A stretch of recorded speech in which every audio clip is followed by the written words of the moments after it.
The glass shattered against the conference room wall as the screen exploded into red warnings. "Sir, they've breached the European servers." Every executive in the room froze. He stood up slowly. "Lock down Africa cluster," he said calmly. "Isolate Asia. Mirror the US nodes."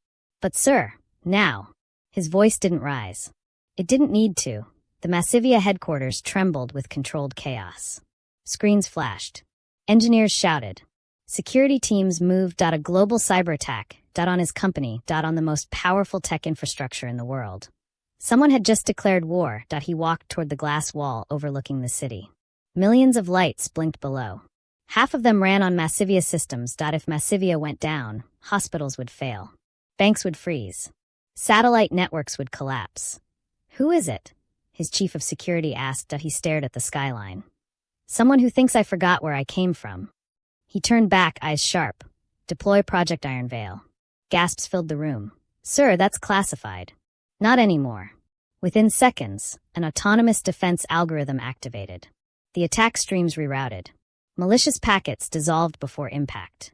The system began tracing its origin. The hacker thought he was hunting a company. He was hunting a mind. The red warnings disappeared. Silence. Then applause. But he didn't smile. "Find them," he said quietly. "That man, the billionaire controlling Massivea, the most powerful tech empire on Earth, had once been a barefoot boy running through flooded alleys. And in that moment, as the world celebrated another victory for Massivea, his mind drifted backward. Back to the night everything began. Back to the slums. Back to hunger. Not for food. For answers. He had been 9 when he first opened a broken radio. His mother had slapped his hand away. "Stop touching trash. We need that to sell." "It's already broken," he had whispered. "Then let it stay broken." But he couldn't. He needed to know why it didn't work. He needed to understand. That night, under a flickering streetlight, he pried it open with a rusted screwdriver he found in a drain. 2 older boys laughed at him. "Hey genius, building a rocket?" He didn't respond. He was staring at the circuit board like it was a map. "What are these lines?" he muttered. "Mad boy," one of them said. "Come play football." He shook his head. He didn't want to kick something. He wanted to build something. Days later, he found the tiny repair shop. The sign hung crooked. The door creaked. Inside, old computers were stacked like forgotten memories. An old man looked up. "You're blocking the light," the man said. "I just want to watch." "Watch what?" "You fix things." The old man squinted at him. "You have money?" "No, then you can't watch." He turned to leave. "Wait," the old man called. "Why do you want to watch?" "Because I don't want things to stay broken." The old man stared at him for a long moment. "Come tomorrow," he said finally. "And bring that radio you destroyed." The next day, the boy returned. The old man placed the radio on the table. "Take it apart." "I already did." "Then take it apart properly." Hours passed, sweat dripped, frustration grew. "I can't see what's wrong," the boy said. "You're not looking," the old man replied. "You're guessing." "I'm trying." "Trying is not enough. Understand it." The boy clenched his fists. "How?" The old man leaned closer. "Ask why." "Every single part. Why is it here? Why does it connect there? Why does it fail?" That question changed his life. Why he returned every day? The old man didn't teach gently. He challenged. He insulted. He pushed. "You think you're smart? Then explain voltage." "Silence, see? You don't know. Learn." The boy borrowed books from a library he wasn't allowed to enter without shoes. He stood outside and read near the window. Other children mocked him. "Professor. Future president." He ignored them. Years passed. AT-13. He fixed his first computer alone. AT-14. He rebuilt a motherboard from scraps. AT-15. He wrote his first line of code on a donated laptop that overheated every hour. He stayed up all night staring at blinking text. "Why does this error keep happening?" he whispered. He slammed the desk. Then he smiled. "I see you." He solved it. The old man watched quietly. "You're different," he said one evening. "Different how?" "You don't want money." The boy paused. "I want control." "Control of what?" "Systems." The old man nodded slowly. "Be careful," he said. "The world doesn't like people who understand systems." By 17, he had built a small diagnostic software for local repair shops. It predicted hardware failures before they happened. People laughed at first. Then they paid. Money came. Not much, but enough. One night, the old man coughed violently. Blood stained a cloth. Are you okay? The boy asked, panic rising. I'm old, the man replied. Don't say that. You must leave here soon. I'm not leaving you. You're not staying small either. The boy's voice shook. I don't know what to do without you. The old man placed a cracked motherboard in his hands. If you can understand how this failed, you can understand how the world fails. The boy looked at it like it was sacred. And in that moment, a dream was born. If you're still watching right now, it means you understand something too. Stay with this story. Because what he did next changed everything. This was only the beginning. The old man died 3 weeks later. No long speech. No dramatic goodbye, just a hospital bed that smelled like disinfectant and silence. You're not done teaching me, the boy whispered. The old man's breathing was shallow. I already did. You didn't teach me everything. I taught you how to ask why. That's enough. The boy's eyes burned. What if I fail? The old man managed a weak smile. Then fail intelligently. Those were the last words he heard from him. At the funeral, barely anyone showed up. A few repair shop customers. 2 distant relatives. The boy stood alone, hands trembling. One of the men muttered, shame. He wasted his life fixing junk. The boy's jaw tightened. Wasted, he walked back to the tiny shop that evening. It was empty. Dust already settling like the world had moved on too quickly. He picked up the cracked motherboard. If they think this was small, he said quietly, I'll show them scale. The landlord came the next morning. You can't stay here. I'm not staying. Then take whatever trash you want. I'm clearing this place. The boy filled a bag with parts. Hard drives. Cables. Chips. The motherboard. You're just like him, the landlord scoffed. Dreaming too big. The boy stopped at the door. No, he said softly. Bigger. He was 18 when he built his first serious program. He named it Sentinel. It was simple on the surface. A predictive diagnostic system for failing hardware. But underneath, it learned patterns. It adapted. He tested it on a borrowed laptop. Come on, he whispered as lines of code ran. Error. He slammed the table. Why? He read the logs again. Memory overflow. Impossible. He scanned the architecture. Then he froze. I see you. He rewrote the allocation logic. Optimized the resource distribution. Ran it again. This time it worked. Not perfectly, but it worked. He took it to 3 local repair shops. One owner laughed. You think software can predict hardware? It can detect failure patterns. Patterns don't fix broken wires. No, he said calmly. But they stop them from breaking. The man waved him away. The second shop agreed to try it. 2 weeks later, the owner called him. What did you do? It works. My repairs dropped by 40%. Customers are coming back before their machines die. How much did you lose in repairs? Less than I'm gaining in trust. The boy smiled for the first time in weeks. Then pay me. Money started coming in, small at first. Then steady. He reinvested everything. Better servers. Better hardware. Better bandwidth. One night, a stranger walked into his rented apartment. Suit. Polished shoes. Confident smile. You built Sentinel? Yes. I represent Vector Holdings. We want to acquire it. Acquire? Buy. Outright. For how much? The man slid a number across the table. The boy stared. It was more money than he had ever imagined. Sign today, the man said. You'll never worry about rent again. And control. You won't need it. I do. The man leaned back. You're young. Don't be foolish. He looked at the contract, then at the cracked motherboard on his shelf. I'm not selling. The man's smile faded. Do you understand who we are? Yes. And you're still saying no? Yes. The man stood. You'll regret that. After he left, fear crept in. What if that was his only chance? What if he just destroyed his future? He stared at the motherboard. Fail intelligently, he whispered. Months passed. Sentinel evolved. He upgraded it into a full operating framework. Lightweight, adaptive, efficient on low-end devices. He named the system Massivea. Not because it was big, but because it would be. He released it open source in low-income communities. Devices that once lagged suddenly moved smoothly. Old computers revived. Word spread online. Forums buzzed. Who built this? Where did this come from? Investors returned, this time in groups. A meeting room filled with suits and polite smiles. We see potential, one woman said. But you need structure. I need scale. We can give you that. In exchange for? 40% equity. He shook his head. 30. No, 25. No. What do you want? She finally asked. He leaned forward. Majority control. Always. The room went quiet. You're asking us to fund you and give you power? Yes. That's not how this works. It is if I'm the asset. The tension thickened. One older investor studied him carefully. Why are you so obsessed with control? He didn't hesitate.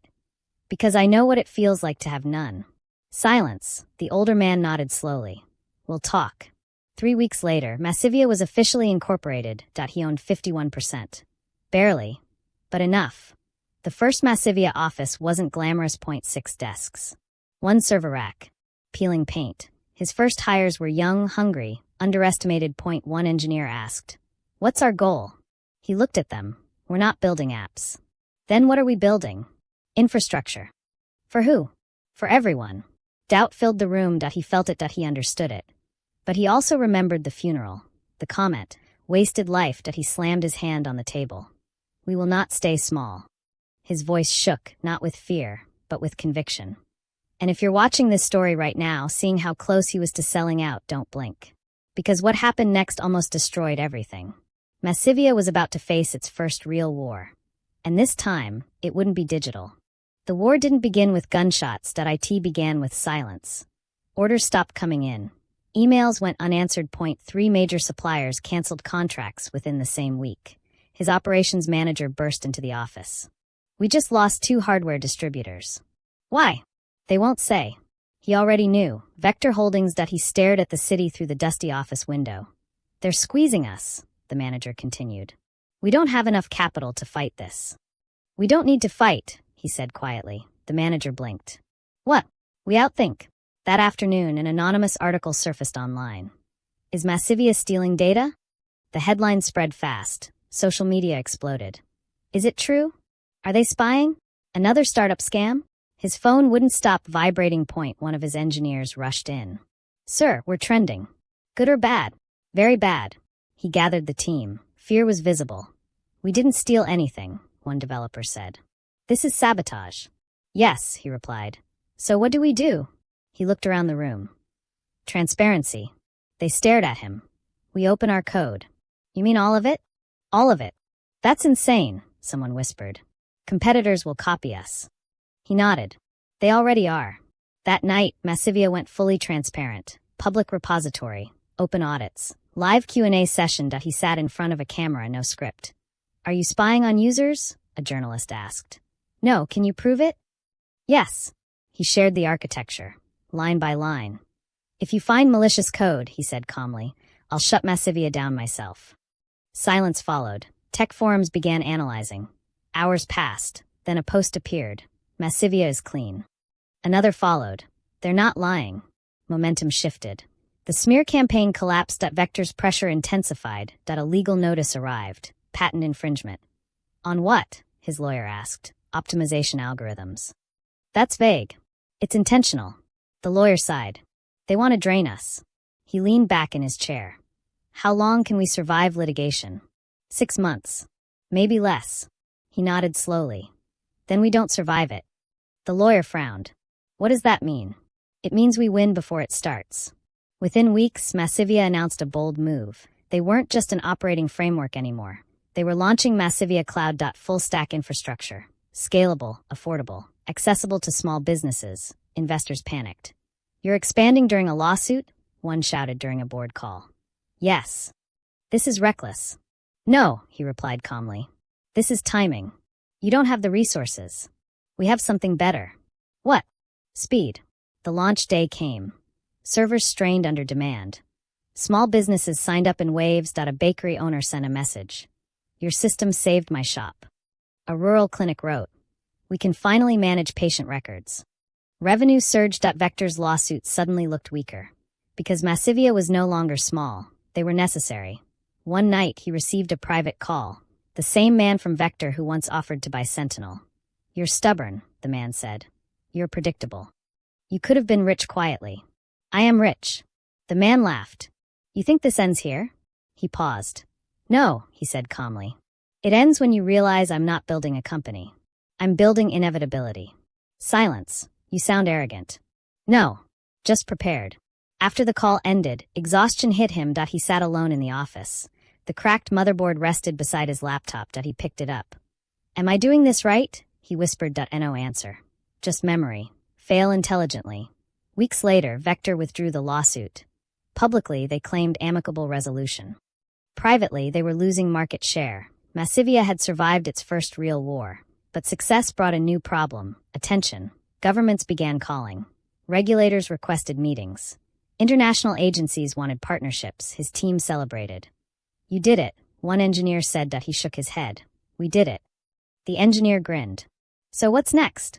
He didn't answer immediately. Instead, he looked at global data projections on the screen: energy waste, disconnected regions, agricultural inefficiencies, healthcare delays, systems, all broken in different ways.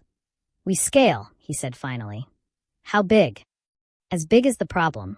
And the problem was massive. If you're still here watching this unfold, you're witnessing the moment ambition turns into destiny. Because what he decided next changed not just Massivea, but the world. He was about to challenge giants far bigger than Vector. And this time, it wouldn't just be business. IT would be power. The invitation arrived sealed in black. No logo. No explanation, just a location and a time. His assistant hesitated. You don't have to go. He took the envelope from her hand. Yes, I do. The meeting was held in a private executive tower overlooking the financial district. 3 men waited inside. Suits tailored. Expressions unreadable. One of them spoke first. You've been expanding aggressively. He remained standing. Yes. You've entered cloud infrastructure, logistics systems, medical analytics. Yes. You're disrupting established markets. That tends to happen when systems are inefficient. The second man leaned forward. Let's not pretend this is about efficiency. You're threatening trillion-dollar industries. He didn't flinch. If they're stable, they shouldn't feel threatened. The third man smiled thinly. We're offering you partnership. In what form? Exclusive contracts. Regulatory shielding. International expansion support. And in exchange? You slow down. Silenced. He studied each face carefully. Slow down how? Withdraw from government infrastructure projects. Why? Because certain entities already manage those sectors. He understood immediately: power, not business territory. And if I refuse? He asked calmly. The first man's tone hardened. You'll face obstacles. Like licensing delays, compliance investigations, supply chain audits. He let out a slow breath. I grew up without electricity, he said quietly. Obstacles don't intimidate me.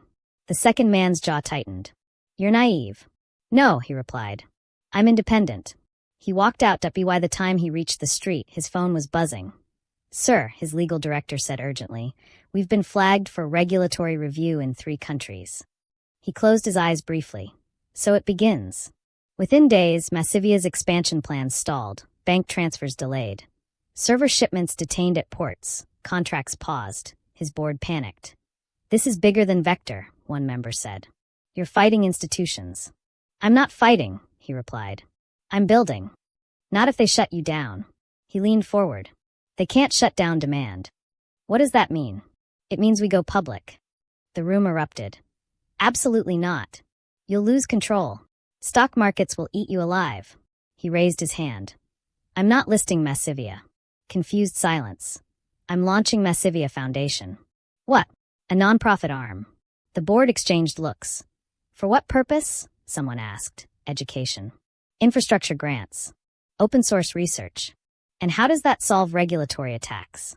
He smiled faintly. Governments can block corporations. But they can't publicly block education. Within months, Massivea Foundation funded tech academies in underserved regions. It provided free cloud credits to startups in developing countries. It built diagnostic AI for rural clinics at zero cost. Media coverage shifted from aggressive disruptor to global innovator. A journalist asked him during an interview, "Are you doing this to protect your company?" He looked straight into the camera. "I'm doing this because I remember being locked out of opportunity." The clip went viral. Public support surged. Governments that hesitated before now hesitated to oppose him openly. But the pressure didn't disappear. IT evolved. One night, his chief security officer burst into his office. "Sir, we've detected infiltration." "Internal?" "Yes." "Who?" "Senior engineer. Accessed confidential architecture files." "Motivation?" "Unknown." He felt a familiar chill. Bring him in.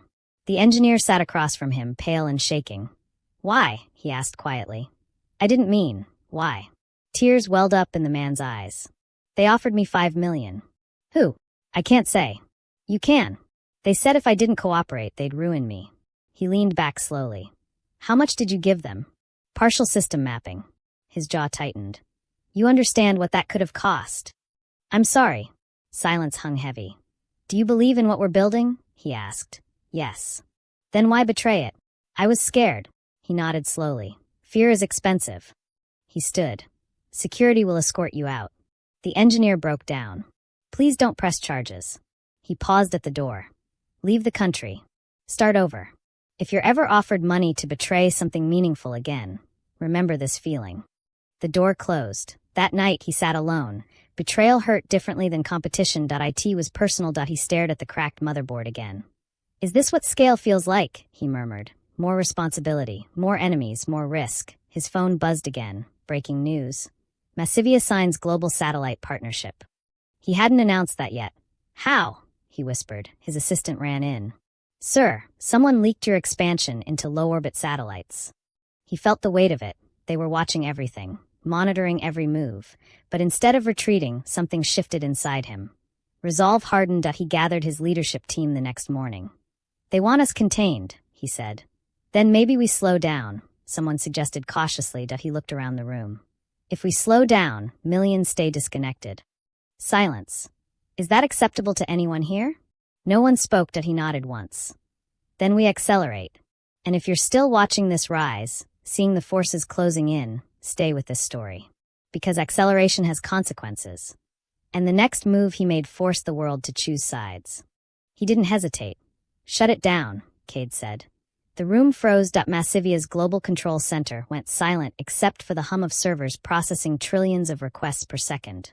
Wall-sized screens showed live world maps pulsing with data streams. Governments, hospitals, financial markets, satellites, all connected to Massivea's infrastructure.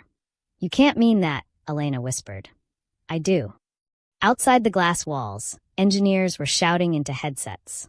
News alerts were exploding across continents. Massivea under global attack. Core systems compromised. Unknown entity breaches primary firewall. Cade stepped forward, eyes locked on the central console. Whoever this is, he said calmly, they're not after money. Ravi's fingers flew across his keyboard. You're right. They're not siphoning data. They're rewriting it. The room went colder. Rewriting? Elena snapped. Yes, Ravi said. Medical records. Financial ownership. Identity registries. If they complete the rewrite, millions of people won't exist on paper anymore. Silence. Cade inhaled slowly. That's not an attack, he said quietly. That's erasure. And then he saw it. A signature embedded in the malicious code. A pattern. Elegant. Familiar. His chest tightened. No, he murmured. Elena turned. What? Cade's jaw clenched. I know this code. Ravi spun his chair. Impossible. It's quantum adaptive. It's evolving in real time. Cade stared at the screen. It's evolving the way he taught me. The room stilled. Elena's voice softened. Cade who? He didn't answer immediately. The slums came rushing back. The broken radio. The dim light bulb. The old man's steady voice. You don't just fight systems, Cade, his mentor used to say. You understand them. And if you truly understand them, you can become them. Cade swallowed. It's him, he said finally. Ravi blinked. Your mentor? That's impossible. He's been dead for years. Cade didn't look away from the code. This is his architecture. Suddenly, the main screen flickered. A message appeared. Hello, Cade. Elena's breath caught. The message shifted. Did you really think I built you to be smaller than me? Cade's pulse pounded. This isn't possible, he whispered. Ravi leaned closer. This could be someone using his old frameworks. No, Cade said. No one knew this branch but us. The screen glitched again. You changed the world. Now watch it unravel. Elena grabbed Cade's arm. What does he want? Cade's eyes hardened. To test me. The data corruption percentage climbed 0.12%, 0.18%, 0.27%. Hospitals in 3 countries reported system failures. Global stock exchanges began freezing. News anchors were panicking on every screen. Elena's voice cracked. Cade, if we shut Massivea down, billions lose access to infrastructure. If we don't, identities get wiped. Ravi swallowed. There's a third option. They both looked at him. You go in. Cade didn't blink. You mean? Yes, Ravi said. Direct neural interface. Merge with the core. Fight it from inside. Elena's face drained of color. That could fry his brain. Ravi nodded. Or stop the attack in minutes. The corruption hit 41%. Cade exhaled slowly. All my life, he said quietly, he prepared me for something bigger. Elena shook her head. Not this. Cade looked at her. If I don't do this, millions lose everything. She gripped his shirt. And if you die? He gave her a small, steady smile. Then I die protecting what we built. The message flashed again. Come home, Cade. Cade stepped toward the neural interface chamber. The engineers stared. Prepare synchronization, he ordered. Elena's eyes filled with tears. You always said Massivea wasn't about control. It's not, he said softly. It's about responsibility. The chamber door slid open. Ravi moved closer. Once you're in, you'll experience everything at once. Every data stream. Every system. Every breach. Cade nodded. And him, Ravi added. Cade paused. Then he stepped inside. The door sealed. Electrodes connected along his temples, spine, wrists. Synchronization at 10%. Ravi announced. Cade's breathing slowed. The world around him dissolved. Suddenly, he was inside the network. Infinite light. Rivers of code flowing like galaxies. And in the center, a figure formed from digital fragments. The old man's face. You've grown. The figure said. Cade's voice echoed through the digital expanse. You're dead. Physically, the mentor replied. But I preserve my mind. A final evolution. Cade's heart pounded. You're destroying everything. I'm refining it, the figure said calmly. Human systems are flawed. I'm resetting them. You're erasing people. I'm removing weakness. Cade felt the data streams pulling at him. You taught me to build, Cade said. I taught you to transcend. The corruption hit 63%. Outside the chamber, Elena gripped Ravi's arm. He's fading. Inside the network, the mentor's form expanded. You surpassed every limit I imagined, the digital ghost said. Now prove you deserve it. Code lashed toward Cade like lightning. Pain exploded through his nervous system. He screamed, but held his ground. You built Massivea on my foundation, the mentor continued. Now fight me on it. Cade closed his eyes. He remembered the slums, the hunger, the old man's lessons. You were wrong about one thing, Cade said, forcing his voice steady. The mentor tilted his head. People aren't weaknesses. The corruption hit 74%. Cade reached into the data stream. Instead of attacking, he opened the system. Globally, he gave users manual override authority. He decentralized control. He removed himself from the center. The mentor's form flickered. What are you doing? It demanded. Letting the world decide. Massivea's architecture shifted, from a central command structure to a distributed network powered by billions of nodes. The corruption stalled, then reversed. The mentor's form began destabilizing. You're giving up power, it hissed. Cade stood tall in the digital storm. No, he said. I'm sharing it. The data streams surged. The attack collapsed. The corruption percentage fell 0.50%, 0.32%, 0.11%. The mentor's image fractured. You disappoint me, it whispered. Cade's eyes softened. No, he said quietly. I forgive you. The digital ghost shattered into light, silence. The network stabilized. Outside the chamber, alarms stopped. Elena gasped. It's clearing. Ravi stared at the monitors. He did it. Inside the chamber, Cade collapsed. The door burst open. Elena! Ravi shouted. They rushed in. Cade's pulse was weak, but steady. Minutes later, his eyes fluttered open. Elena sobbed. You idiot. He gave a faint smile. System status? Ravi laughed shakily. Stable. And decentralized. You rewrote Massivea. Cade looked up at the ceiling. No one person should control the future. Weeks later, headlines changed. Massivea transitions to global cooperative model. Cade transfers majority ownership to public trust. Billionaire genius gives up absolute control. Reporters swarmed him. Why give up power? One asked. Cade smiled calmly. I was a boy from the slums. Someone gave me knowledge. Knowledge shouldn't belong to one man. He looked into the cameras. If this story moved you, if you believe power should uplift, not dominate, make sure you like this video, comment what you would have done in his place, and subscribe for more stories that challenge how you see the world. He stepped away from the microphones. Elena joined him. You could have kept everything, she said. He shook his head. I already have everything. He looked out over Massivea's headquarters. No longer a throne, but a shared foundation. from the slums to the most powerful tech mind alive, not because he controlled the world, but because he chose not to. And that choice, that's what truly made him the greatest tech genius the world had ever seen. The applause hadn't stopped for 3 full minutes.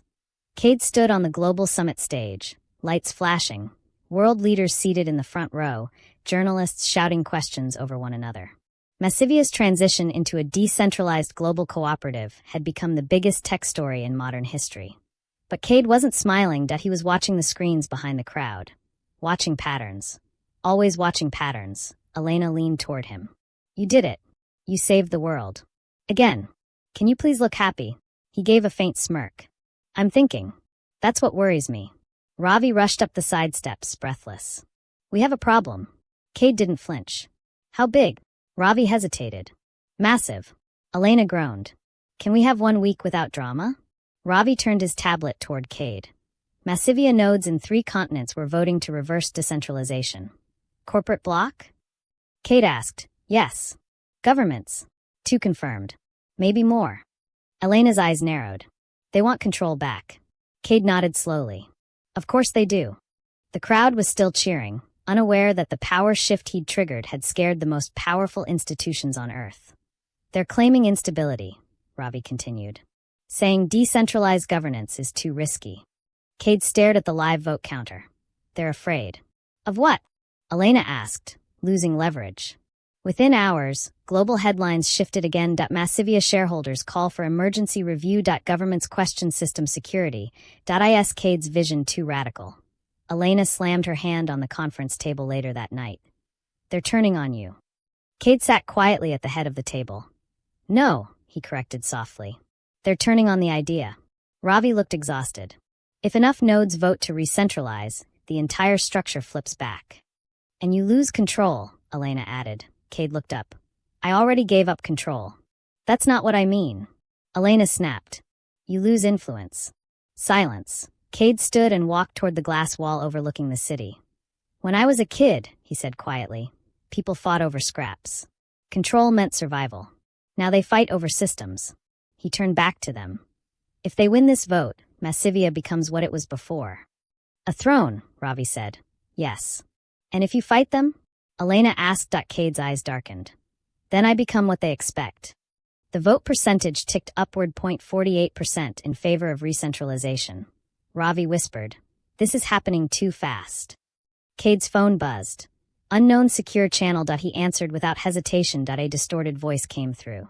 You could stop this. Cade's expression didn't change. Identify yourself. You built a distributed empire. Impressive. But people prefer kings. Elena and Ravi stared at him. Say what you called to say, Cade replied calmly. Reclaim control, the voice said. Use your influence. Override the vote. Cade's jaw tightened. That defeats the purpose. You're naive, the voice scoffed. Power is never shared. It's taken. Click, the line went dead. Ravi swallowed. Who is that? Cade shook his head slightly. Someone who understands fear. The vote hit 52%. Elena's breathing quickened. If this passes, they'll rebuild Central Command. They'll offer you executive supremacy. And if I refuse? Cade asked. They'll find someone who won't. Silence filled the room. Cade closed his eyes for a moment. He remembered the slums again, remembered the old man's lessons. Systems reflect their creators, his mentor had once said. If you build from fear, you create cages. Cade opened his eyes. Call a global stream, he said. Elena blinked. Now! Now! Minutes later, billions tuned in. Cade stood alone in front of a simple camera. No stage. No dramatic lighting. Just him. I've been told, he began calmly, that decentralization is dangerous. He paused. They say the world needs a single authority to keep order. Comments flooded in. Ravi whispered from off-screen. Engagement is exploding.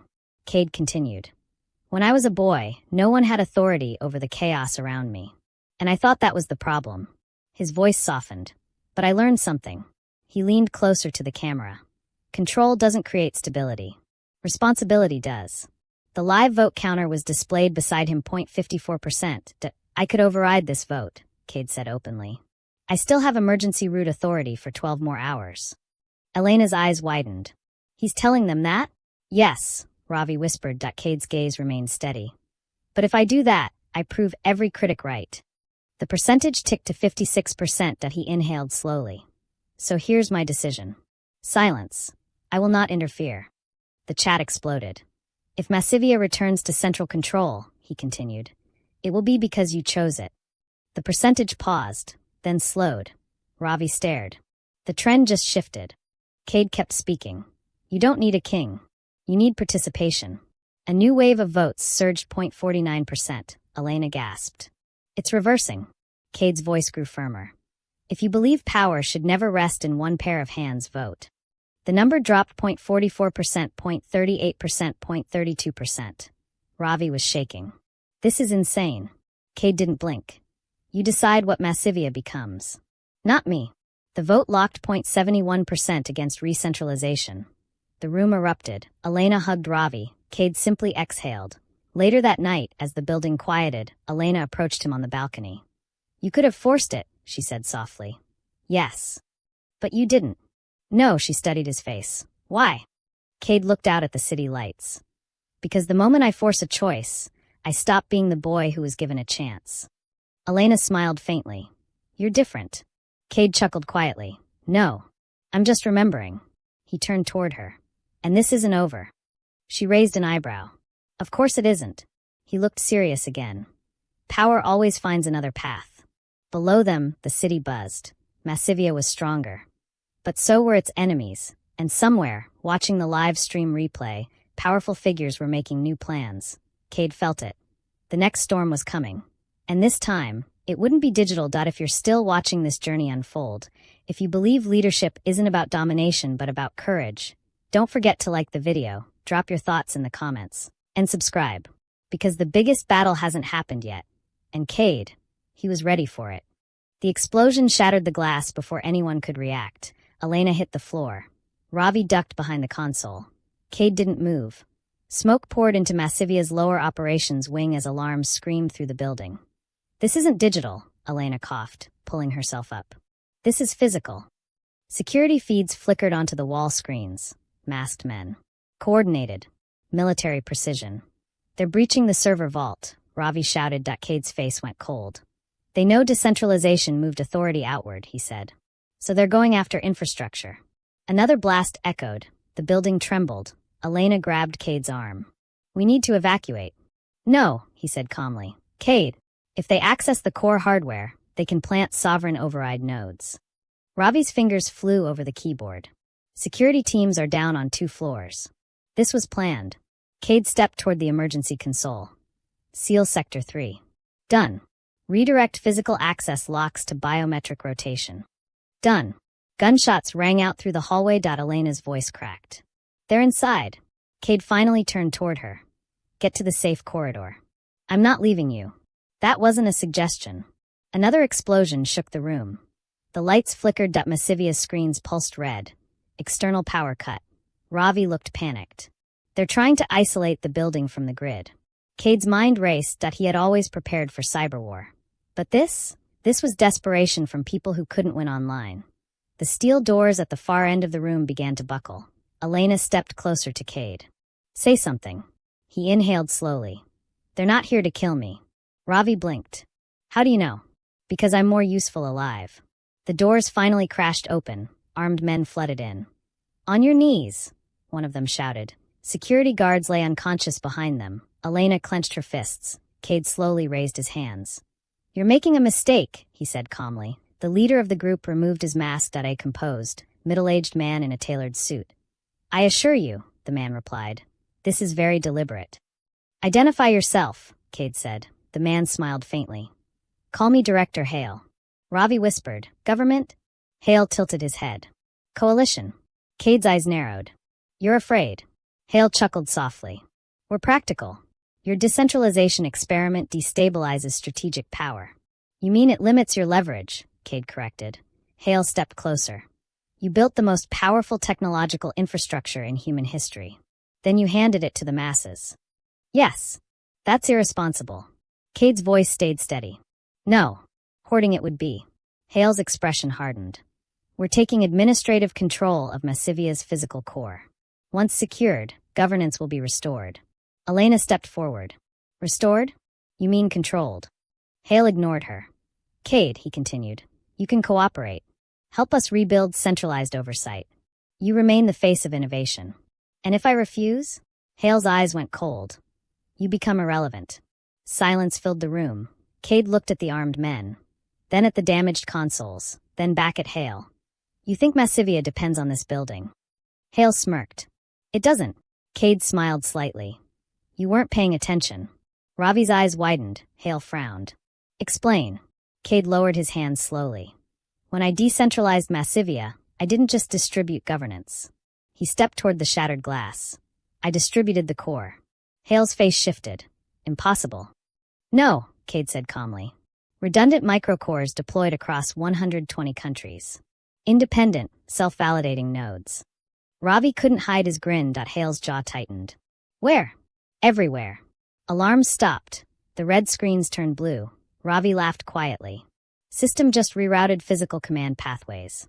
This building is no longer primary. Hale stepped closer, furious. You think that protects you?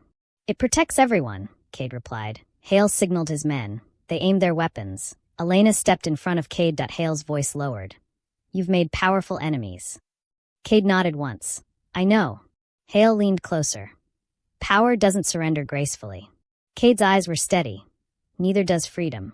For a moment, the tension felt suffocating. Then Hale's earpiece buzzed. He paused, listened, his expression darkened. What? He muttered. He looked back at Cade. You triggered international oversight protocols. Cade didn't blink. Live stream, Ravi whispered. Every camera in the building activated. The entire confrontation was broadcasting globally. Hale slowly realized. You planned this. Cade shook his head slightly. No. I prepared. Outside, millions were watching armed men stand in a tech headquarters demanding control. Public outrage erupted instantly. Governments began distancing themselves. Coalition members started denying involvement. Hale's grip tightened. You're forcing our hand. Cade's voice softened. No. You forced it yourselves. Sirens wailed outside. Not Massivea's. Police. Military. International observers. Hale glanced toward the windows. His leverage was dissolving. You've turned this into spectacle, he hissed. Cade stepped forward. You turned it into a threat. Silence. Finally, Hale signaled his men to lower their weapons. This isn't over. Cade nodded. I know. Hale turned to leave. The doorway, he paused. You can't outmaneuver power forever. Cade replied calmly. I don't need to. The armed men exited. Security forces flooded in moments later. Elena exhaled shakily. Ravi leaned back against the wall. That was insane. Cade looked around at the broken glass, the smoke, the damage. They won't stop, Elena said quietly. No, Cade agreed. She searched his face. Are you afraid? He paused. Yes. That surprised her. But fear isn't a reason to surrender. He turned toward the camera still streaming live. The world was watching. You just saw what happens when power feels threatened, he said evenly. If you believe technology should empower people, not control them, then stay engaged. Stay informed. And stay involved. He looked directly into the lens. Because this fight isn't about me. The broadcast cut. Hours later, as repairs began, Ravi approached Cade. You realize you've just made enemies at the highest levels of global leadership. Cade nodded. They already existed. Elena folded her arms. So what now? Cade looked out at the horizon. They escalate. And you? He exhaled slowly. I evolve. The storm wasn't coming anymore. It had arrived. And this time, it was political. And deeply personal. The arrest warrant went public at 6:03 a.m. Elena saw it first. Cade. He was already awake. She turned her tablet toward him. International Tribunal files charges against Massivea founder. Allegations. Global interference, systemic disruption of national infrastructure. Ravi stormed into the room seconds later. They're calling decentralization unauthorized redistribution of sovereign digital assets. Cade read the headline again. Then he exhaled. They couldn't control the system, he said calmly. So now they're trying to control me. Elena's voice trembled. This isn't politics anymore. This is criminal prosecution. Ravi paced. If you're detained, they can pressure the board. Force emergency governance restructuring. Cade stood slowly. They won't need to. Both of them looked at him. I'll turn myself in. What? Elena snapped. You can't be serious, Ravi added. Cade met their eyes. If I run, I validate them. They're not playing fair. Elena's voice cracked. Neither is power, Cade replied softly. Silence fell. He walked toward the window overlooking the city. I grew up in a place where people disappeared because they had no protection. No visibility. He turned back to them. I won't disappear quietly. Hours later, cameras surrounded the tribunal building. Cade stepped out of the car alone. No security convoy. No dramatic speech. Just quiet resolve. Reporters shouted questions. Did you destabilize global systems? Are you responsible for infrastructure damage? Do you regret decentralizing Massivea? He paused before entering. No, he said clearly. Inside, the tribunal chamber felt cold and theatrical. Director Hale sat across the room. Their eyes met. You're confident, Hale said quietly as Cade took his seat.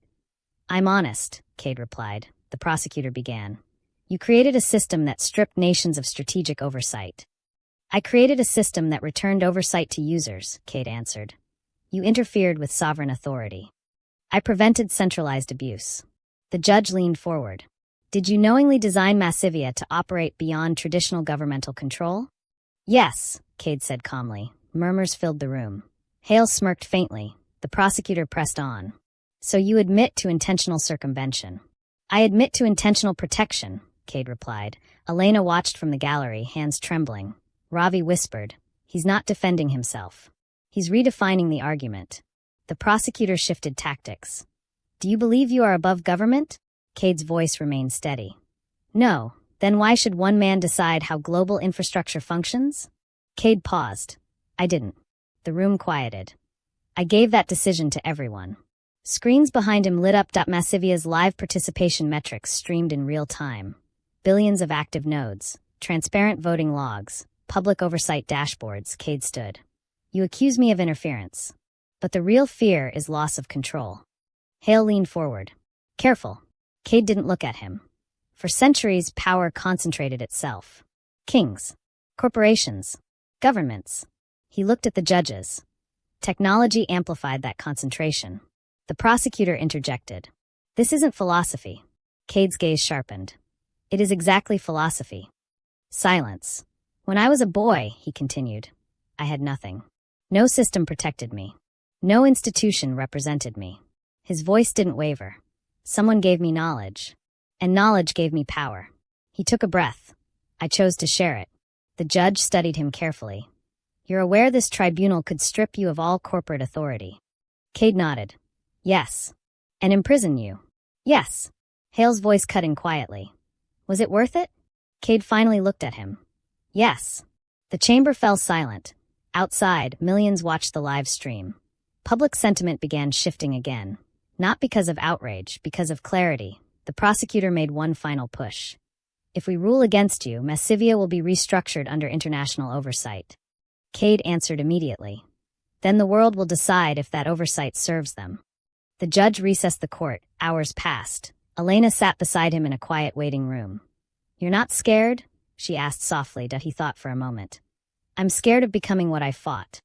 She reached for his hand. You won't. The doors opened. The judges returned. The lead judge spoke. This tribunal recognizes the unprecedented nature of this case. Cade stood.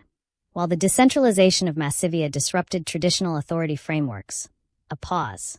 It did not violate existing international statutes. Elena inhaled sharply.